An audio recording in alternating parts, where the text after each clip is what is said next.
Hello អ្នកគ្នាជួយជាមួយខ្ញុំទៀតហើយថ្ងៃហ្នឹងដែរខ្ញុំមកធ្វើវីដេអូអ្នកគ្នាមើលទៀតហើយ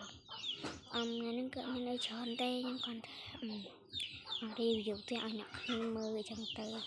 ហើយកុំភ្លេចជួយ subscribe ឬក៏ follow TikTok ខ្ញុំមួយផងអ្នកគ្នាឈ្មោះ Jiffy Gaming ឯងអ្នកគ្នាខ្ញុំដាក់លើនេះឲ្យអ្នកគ្នាហ្នឹងឥឡូវជួបមកខាត់ពីយើងទៅមើលអ្នកគ្នា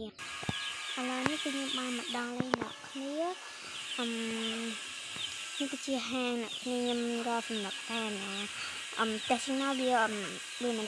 វាទៅផ្ទះហ្នឹងដូចហាងហ្នឹងដែលខ្ញុំបានទៅចូលមើលខ្ញុំយកតូបឬផ្ទះណាដែលស្អាតៗអ្នកគ្នាឥឡូវខ្ញុំមកពីទៅមើលអ្នកគ្នាពេលយើងមើលខាងមកអ្នកគ្នានឹងឃើញមានតុមួយសម្រាប់យើងអង្គុយលេងពេលដែលអ្នកគ្នាទៅក្នុងអ្នកគ្នានឹងឃើញកន្លែងអង្គុយលេងមួយទៀតឯអ្នកគ្នានឹងកន្លែងអង្គុយមើលទូចឹងទៅអ្នកគ្នាពេលដល់កន្លែងនេះគឺជាកន្លែងអង្គុយធ្វើការហើយអានេះគឺជាកន្លែងជើងធ្វើការទៀតអីចឹងទៅអ្នកគ្នាមើលទូកន្លែងនេះគឺកន្លែងយើងដាក់កៅអៅយើងអីចឹងណាមានសន្តិសុខកន្លែងនេះជាកន្លែងសម្រាប់យើងដេកអីចឹងទៅអ្នកគ្នាហើយនេះកន្លែងតុទូយើងមើលអង្គុយខាងក្រៅចឹងទៅចូលមកដល់ទ្វារនេះគឺជា